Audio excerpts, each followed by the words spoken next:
আগতম আৰু এটা গুৰুত্বপূৰ্ণ খবৰ বিৰলাচিত সেনাৰ বিৰুদ্ধে ৰাজ্যৰ প্ৰান্তে প্ৰান্তে অভিযান আৰম্ভ হৈ গৈছে মুখ্যমন্ত্ৰীৰ নিৰ্দেশৰ পিছতে কঠোৰ হৈছে প্ৰশাসন ৰাজ্যৰ ইমূৰৰ পৰা সিমূৰলৈ বিৰলাচিত সেনাৰ বিৰুদ্ধে অভিযান চলোৱা হৈছে সমান্তৰালকৈ গুৱাহাটী ডিব্ৰুগড় বৰপেটা নলবাৰী সোণাৰী বঙাইগাঁও তেজপুৰ তিনিচুকীয়াত বিৰলাচিত সেনাৰ নেতা গ্ৰেপ্তাৰ হৈছে কেইবাগৰাকী নেতা গ্ৰেপ্তাৰ হ'বলগীয়া হৈছে ধন দাবীৰ অভিযোগত অপহৰণৰ অভিযোগত গ্ৰেপ্তাৰ হৈছে এটাগৰাকী নেতা আৰু এই সন্দৰ্ভত লৈ আহিছো সবিশেষ জনাই আছো ডাঙৰ খবৰ টাইমেৰ বিগ ব্ৰেকিং ৰাজ্যৰ প্ৰান্তে প্ৰান্তে বিৰলাচিত সেনাৰ বিৰুদ্ধে অভিযান তীব্ৰ কৰি তোলা হৈছে বিৰলাচিত সেনাৰ বিৰুদ্ধে এই অভিযান মুখ্যমন্ত্ৰীৰ নিৰ্দেশৰ পিছতেই তৎপৰ হৈছে প্ৰশাসন গুৱাহাটী ডিব্ৰুগড় বৰপেটা নলবাৰী সোণাৰী সমান্তৰালকৈ বঙাইগাঁও তেজপুৰ তিনিচুকীয়াৰ পৰা গ্ৰেপ্তাৰ হ'বলগীয়া হৈছে বিৰলাচিত সেনাৰ কেইবাগৰাকীও নেতা বিৰলাচিত সেনাৰ মুখ্য সচিব ৰন্তু পানী ফুকনক গ্ৰেপ্তাৰ কৰা হৈছে ইতিমধ্যে তেওঁ গ্ৰেপ্তাৰ হৈছে আদালতত হাজিৰ কৰোৱা হৈছে ডিব্ৰুগড়তো আটক হৈছে ডিব্ৰুগড়ত ৰন্তু চেতিয়া প্ৰান্তিক গগৈ গ্ৰেপ্তাৰ কৰিছে আৰক্ষীয়ে নলবাৰীৰ সভাপতি সাধাৰণ সম্পাদক সহ 5 জনক আটক কৰিছে ৰাজ্যৰ ইমূৰৰ পৰা সিমূৰলৈ চলিছে এই অভিযান প্ৰাঞ্জল বৰ্মন পংকজ লোচন আসিফুল জামানক আটক কৰিছে নলবাৰীৰ পৰা তেজপুৰত আটক হৈছে এগৰাকী বিৰলাচিত সেনাৰ নেতা ৰাজ্যৰ ইমূৰৰ পৰা সিমূৰলৈ চলিছে এই অভিযান তিনিচুকীয়াৰ বিৰলাচিত সেনাৰ মুখ্য সচিব বিপ্লৱ গগৈকো গ্ৰেপ্তাৰ কৰিছে আৰক্ষীয়ে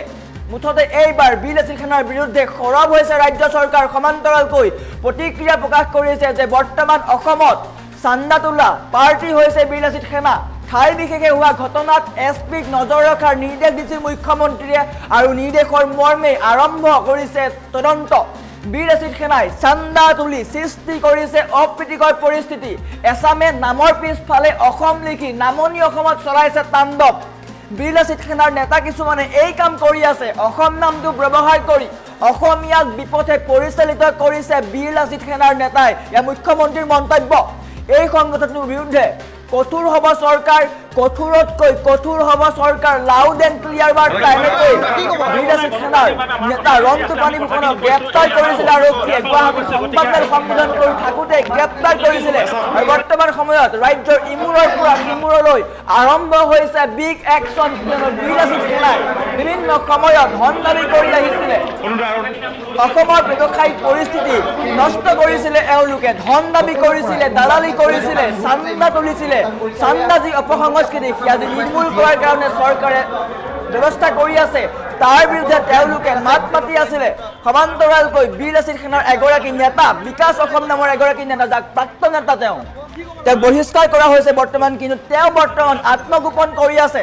আই মাতৃসকলক লৈ বিৰূপ মন্তব্য কৰিছিল তেওঁ আৰু বৰ্তমান তেওঁ আত্মগোপন কৰি আছে কিন্তু নিশা সামাজিক মাধ্যমত চাফাই গাইছে এইগৰাকী নেতাই আৰু বৰ্তমান তেওঁকো গ্ৰেপ্তাৰ কৰা হ'ব পাৰে কিন্তু আটাইতকৈ ডাঙৰ খবৰটো ৰাজ্যৰ ইমূৰৰ পৰা সিমূৰলৈ শদিয়াৰ পৰা ধুবুৰীলৈ আৰম্ভ হৈ গৈছে একশ্যন বিৰলাচিত সেনাৰ বিৰুদ্ধে চৰকাৰে চলাইছে একশ্যন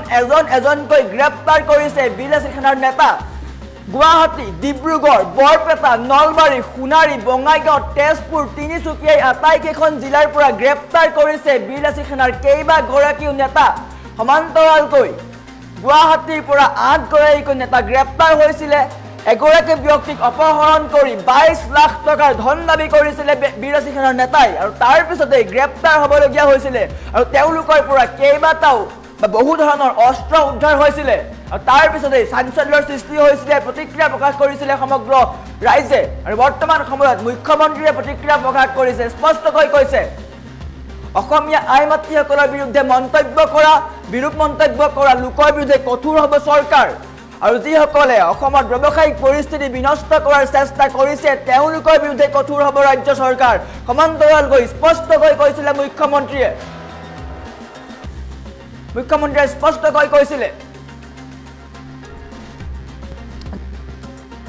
তুলি আছে তেওঁলোকৰ বিৰুদ্ধে কঠোৰ হ'ব আৰু বিৰলাচিত সেনাক লিখিত ঘোষণা কৰিব পাৰে চৰকাৰে দৃষ্টান্ত দেখুৱাই আছো এনেকৈ গাড়ীত উঠাই লৈ গৈছে নলবাৰীৰ পৰা এইকেইজন নেতাক আটক কৰিছে গ্ৰেপ্তাৰ কৰিছে আৰক্ষীয়ে ধন দাবী কৰি আছিল আৰু এনেকৈ বিৰলাচিত সেনাৰ কেইবাগৰাকীও নেতাক গ্ৰেপ্তাৰ কৰিছে আৰক্ষীয়ে একশ্যন মোডত আৰক্ষী কোনো কাৰণত মানি লোৱা নহ'ব স্পষ্টকৈ কৈছে ৰাজ্যত যি চান্দা উপভোগী সংস্কৃতি এওঁলোকে চলাই আছে তাৰ বিৰুদ্ধে কঠোৰ হৈছে ৰাজ্য চৰকাৰ সমান্তৰালকৈ উজনিৰ পৰা নামনিলৈকে খদিয়াৰ পৰা ধুবুৰীলৈকে বিৰাচিত সেনাই চান্দা তুলি আহিছিলে মুখ্যমন্ত্ৰীয়ে স্পষ্টকৈ কৈছে খদিয়াৰ পৰা ধুবুৰীলৈকে চান্দা তোলাৰ একমাত্ৰ সংগঠন হৈছে বিৰাচিত সেনা আৰু তাৰ কাৰণে কঠোৰ হৈছে ৰাজ্য চৰকাৰ অসমত ব্যৱসায়িক পৰিস্থিতি বিনষ্ট কৰা লোকৰ বিৰুদ্ধে কঠোৰ হৈছে ৰাজ্য চৰকাৰ আৰু বিৰাচিত সেনাৰ বিৰুদ্ধে আৰম্ভ হৈ গৈছে একশ্যন মুডত চৰকাৰ কোনো কাৰণত মানি লোৱা নহ'ব এফালৰ পৰা সকলোকে গ্ৰেপ্তাৰ কৰিছে উজনিৰ পৰা নামনিলৈ সকলোকে গ্ৰেপ্তাৰ কৰা হৈছে আৰু শীঘ্ৰেই হয়তো প্ৰাক্তন নেতা বিকাশ অসম গ্ৰেপ্তাৰ হ'ব আত্মগোপন কৰি আছে নিশাৰ ভাগত সামাজিক মাধ্যমত চাফাই গাইছিলে নিজকে নিৰ্দোষী বুলি কৈছিলে কিন্তু সকলোৱে দেখিছিলে যে কি ধৰণে অসমীয়া আইমাতৃসকলক লৈ বিৰূপ মন্তব্য কৰিছিল বিতৰ্কিত মন্তব্য কৰিছিল আৰু তাৰ পিছতেই খৰব হৈছে মুখ্যমন্ত্ৰীয়ে স্পষ্টকৈ কৈছিলে অসমীয়া আইমাতৃসকলক লৈ বিৰূপ মন্তব্য কৰা বা বিতৰ্কিত মন্তব্য কৰা লোকৰ বা বিৰুদ্ধে কঠোৰ ব্যৱস্থা গ্ৰহণ কৰা হ'ব আৰু স্পষ্টকৈ কৈছিল যে ক্ষমতাৰ ব্যৱহাৰ কিদৰে কৰিব লাগে সেয়া চৰকাৰে শিকাব যদি নাজানে ভালদৰে শিকি ল'ব বুলি স্পষ্টকৈ কৈছিল আৰু বৰ্তমান সময়ত তেওঁ আত্মগোপন কৰি আছে নিজকে নেতা বুলি চিনাকি দিয়া বিকাশ অসম বৰ্তমান আত্মগোপন কৰি আছে সংবাদ মাধ্যমৰ আগত ডাঙৰ ডাঙৰ কথা কোৱা বিকাশ অসম বৰ্তমান আত্মগোপন কৰিবলগীয়া হৈছে আৰু তাৰ বিপৰীতে বিৰাচিত সেনাৰ বিৰুদ্ধে কঠোৰ হৈছে প্ৰশাসন কঠোৰ হৈছে ৰাজ্য চৰকাৰ মুখ্যমন্ত্ৰীৰ নিৰ্দেশৰ পিছতেই তৎপৰ হৈছে প্ৰশাসন গুৱাহাটী ডিব্ৰুগড় বৰপেটা নলবাৰী সোণাৰী সমান্তৰালকৈ বঙাইগাঁও তেজপুৰ তিনিচুকীয়াৰ পৰা গ্ৰেপ্তাৰ কৰিছে বিৰাচিত সেনাৰ কেইবাগৰাকীও নেতা অসমত যি চান্দা উপসংস্কৃতি চলাই আছে তাৰ কাৰণে কঠোৰ হৈছে ৰাজ্য চৰকাৰ বিৰাচিত সেনাই ধন দাবী কৰি আহিছিল বহুদিন ধৰি ব্যৱসায়িক পৰিস্থিতি নষ্ট কৰি আহিছিল সমান্তৰালকৈ গুৱাহাটীত এগৰাকী ব্যক্তিক অপহৰণ কৰি 22 লাখ টকাৰ ধন দাবী কৰিছিল আৰু এনেকৈ চুচৰাই লৈ যোৱা হৈছে বিৰাচিত সেনাৰ কেইবাগৰাকীও নেতাক ধন দাবী কৰি আহিছিল জাতীয়তাবাদৰ নাম লৈ ধন দাবী কৰি আহিছিল লাচিত বৰফুকনৰ নাম লৈ ধন দাবী কৰি আহিছিল এইসকল লোকে আৰু বৰ্তমান সময়ত তেওঁলোকক গ্ৰেপ্তাৰ কৰিছে কঠোৰ হৈছে ৰাজ্য চৰকাৰ মুখ্যমন্ত্ৰীৰ স্পষ্ট কথা লাচিত বৰফুকনৰ নাম লৈ এনে কাণ্ড কৰিলে সহ্য কৰা নহ'ব সমান্তৰালকৈ অসমীয়া লোকৰ বিৰুদ্ধে অসমীয়া আইমাতৃৰ বিৰুদ্ধে বিৰূপ মন্তব্য কৰিলে আমি মনে মনে বহি নাথাকোঁ আৰু বৰ্তমান ৰাজ্য চৰকাৰ কঠোৰ হৈছে লাউড এণ্ড ক্লিয়াৰ বাৰ্তা এওঁলোকক গ্ৰেপ্তাৰ কৰিব ৰাজ্যৰ বিভিন্ন প্ৰান্তত চলোৱা হৈছে অভিযান খদিয়াৰ পৰা ধুবুৰীলৈকে চলোৱা হৈছে অভিযান আৰু এফালৰ পৰা সকলোকে গ্ৰেপ্তাৰ কৰিছে ধন দাবী অপহৰণ বহু ক্ষেত্ৰত এওঁলোকৰ অভিযোগ আছে গোচৰ ৰুজু কৰা হৈছে আৰু তেওঁলোকক গ্ৰেপ্তাৰ কৰোৱা হৈছে আৰু এনেকৈ বিৰাচিত সেনাৰ মুখ্য সচিব ৰন্টু পানীফুকনক গ্ৰেপ্তাৰ কৰিছিলে গুৱাহাটীৰ পৰা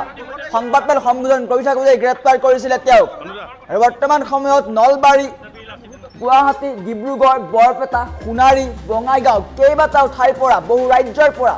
বহু জিলাৰ পৰা তেওঁলোকক গ্ৰেপ্তাৰ কৰিছে আৰু হয়তো নিশালৈ কেইবাগৰাকী আৰু নেতা গ্ৰেপ্তাৰ হ'ব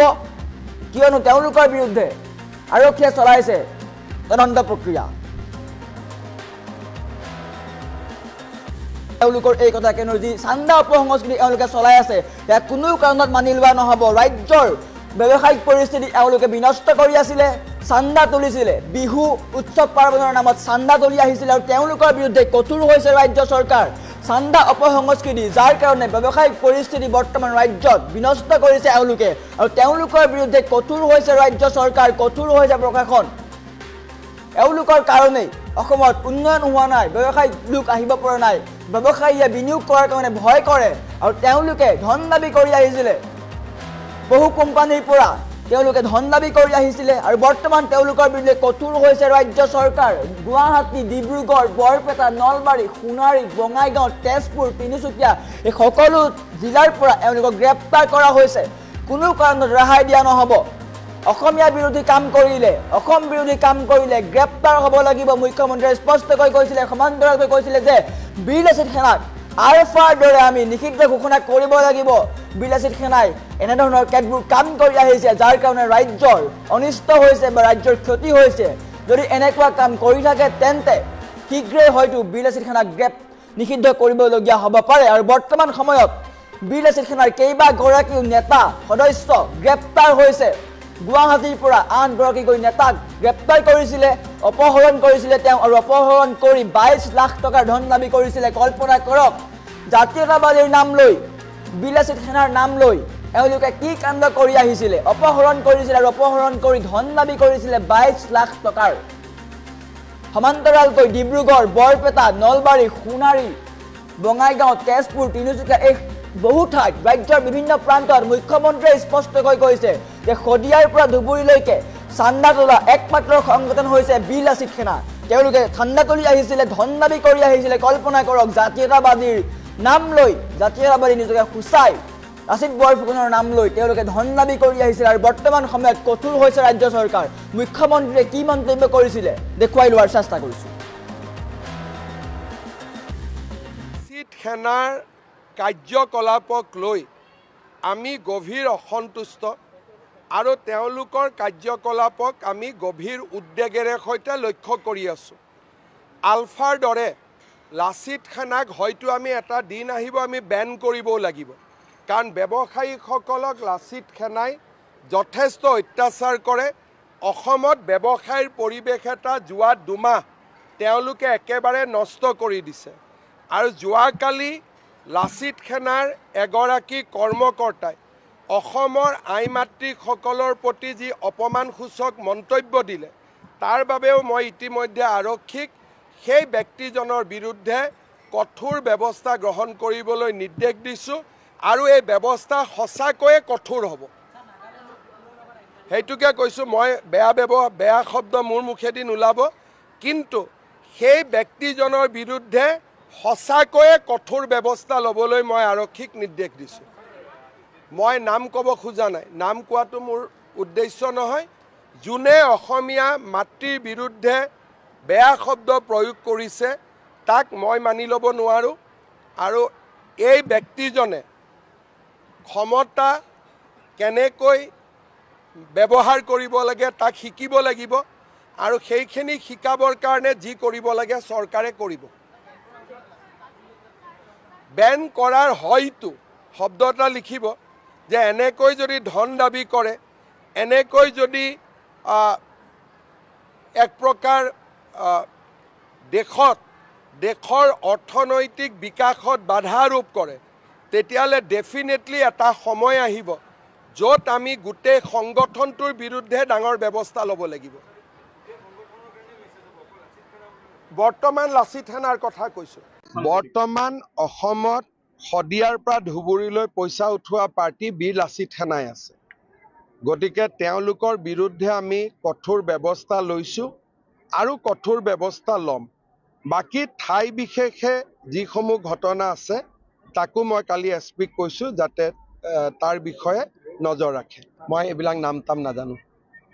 মই এটাই জানো যে এই সংগঠনটোৱে শদিয়াৰ পৰা ধুবুৰীলৈ চান্দা উঠাই এটা ব্যাপক মানে খেলি মেলি কৰিছে এছাম সন্দেহযুক্ত লোকে পিছফালে অসম উপাধিটো লিখিও বহুত ডাঙৰ তাণ্ডৱ নামনি অসমত চলাই আছে যেনেকৈ এটা নাম কিবা ৰিজু অসম নে ঋতু অসম তেওঁৰ নাম কিন্তু ৰিজু আহমেদ নে ঋতু আহমেদ অসম নামটো লগাই এতিয়া গোটেই মানুহক বিপথে পৰিচালিত কৰাৰ কামতো তেওঁলোক লাগি পৰিছে বিশেষকৈ নামনি অসমত গতিকে এই সংগঠনটোৰ বিৰুদ্ধে চৰকাৰ কঠোৰ হৈছে আৰু কঠোৰ হ'ব বৰ্তমান অসমত শদিয়াৰ পৰা ধুবুৰীলৈ পইচা উঠোৱা ডাঙৰ খবৰ এটা আপডেট আহি পৰিছে নগাঁৱৰ পৰা গ্ৰেপ্তাৰ হৈছে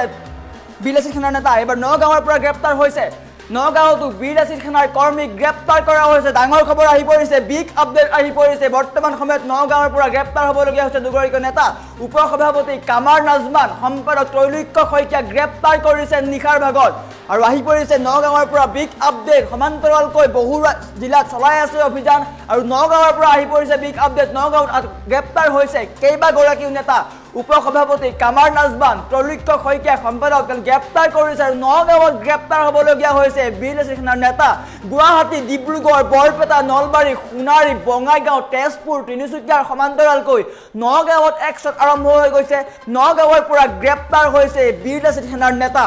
দৃশ্যাংশ আছে দেখুৱাৰ চেষ্টা কৰিম বৰ্তমান সময়ত নগাঁৱৰ পৰা গ্ৰেপ্তাৰ হ'বলগীয়া হৈছে কেইবাগৰাকীও নেতা আৰু এই নগাঁৱৰ দৃশ্যাংশ দেখুৱাই আছোঁ পোনপটীয়াকৈ নগাঁৱৰ পৰা গ্ৰেপ্তাৰ হৈছে দুগৰাকীকৈ বীৰলাচিত সেনাৰ নেতা নিশাৰ ভাগত গ্ৰেপ্তাৰ কৰে এই কেইগৰাকী নেতাক আৰু সভাপতি আৰু সম্পাদক বুলি জানিব পৰা গৈছে ডাঙৰ খবৰ আহি পৰিছে নগাঁৱৰ পৰা একচন মুদত প্ৰশাসন একচন মুদত চৰকাৰ কোনো কাৰণত অসমীয়া বিৰোধী কাম কৰা লোকৰ বিৰুদ্ধে মানি লোৱা নহ'ব কঠোৰ হ'ব চৰকাৰ উপ সভাপতি কামাৰ নাজমান সম্পাদক ত্ৰৈলোক্য শইকীয়া গ্ৰেপ্তাৰ কৰিছে পোনপটীয়া দৃশ্যাংশ দেখুৱাই আছো নগাঁৱৰ পৰা আৰু কঠোৰ হৈছে ৰাজ্য চৰকাৰ স্পষ্টকৈ কৈছিলে বীৰ লাচিত খানাৰ বিৰুদ্ধে ৰাজ্যৰ জিলাই জিলাই চলিব অভিযান আৰু বৰ্তমান আৰম্ভ হৈ গৈছে অভিযান গুৱাহাটী ডিব্ৰুগড় বৰপেটা নলবাৰী সোণাৰী বঙাইগাঁও তেজপুৰ তিনিচুকীয়া সমান্তৰালকৈ নগাঁৱত আৰম্ভ হৈ গৈছে একশ্যন আৰু নগাঁৱত গ্ৰেপ্তাৰ হৈছে দুগৰাকীকৈ নেতা সাধাৰণ সম্পাদক আৰু সভাপতি গ্ৰেপ্তাৰ কৰিছে আৰক্ষীয়ে উপ সভাপতি কামাৰ নাজমানক গ্ৰেপ্তাৰ কৰিছে সমান্তৰালকৈ সম্পাদক ত্ৰৈলোক্য শইকীয়া গ্ৰেপ্তাৰ কৰিছে আৰক্ষীয়ে পোনপটীয়া দৃশ্যাংশ দেখুৱাই আছো নগাঁৱৰ পৰা আৰু আৰম্ভ হৈ গৈছে বীৰ লাচিত খানাৰ বিৰুদ্ধে একশ্যন আলমদাৰ প্ৰশাসন কোনো কাৰণত মানি লোৱা নহ'ব স্পষ্টকৈ কৈছিলে মুখ্যমন্ত্ৰীয়ে আৰু মুখ্যমন্ত্ৰীৰ নিৰ্দেশৰ পিছতেই কঠোৰ হৈছে ৰাজ্যৰ প্ৰশাসন মুখ্যমন্ত্ৰীৰ মন্তব্য আছে পুনৰ মন্তব্য দেখুৱাই লোৱাৰ চেষ্টা কৰিছোঁ লাচিত সেনাৰ কাৰ্যকলাপক লৈ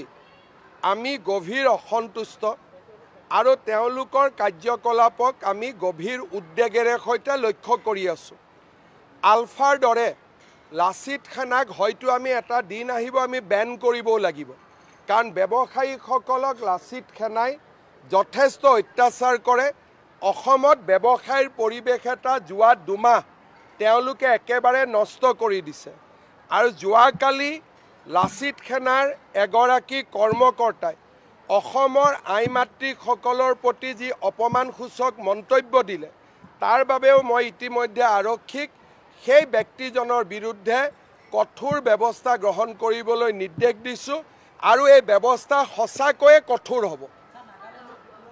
সেইটোকে কৈছোঁ মই বেয়া শব্দ মোৰ মুখেদি নোলাব কিন্তু সেই ব্যক্তিজনৰ বিৰুদ্ধে সঁচাকৈয়ে কঠোৰ ব্যৱস্থা ল'বলৈ মই আৰক্ষীক নিৰ্দেশ দিছোঁ মই নাম ক'ব খোজা নাই নাম কোৱাটো মোৰ উদ্দেশ্য নহয় যোনে অসমীয়া মাতৃৰ বিৰুদ্ধে বেয়া শব্দ প্ৰয়োগ কৰিছে তাক মই মানি ল'ব নোৱাৰোঁ আৰু এই ব্যক্তিজনে ক্ষমতা কেনেকৈ ব্যৱহাৰ কৰিব লাগে তাক শিকিব লাগিব আৰু সেইখিনি শিকাবৰ কাৰণে যি কৰিব লাগে চৰকাৰে কৰিব বেন কৰাৰ হয়তো শব্দ এটা লিখিব যে এনেকৈ যদি ধন দাবী কৰে এনেকৈ যদি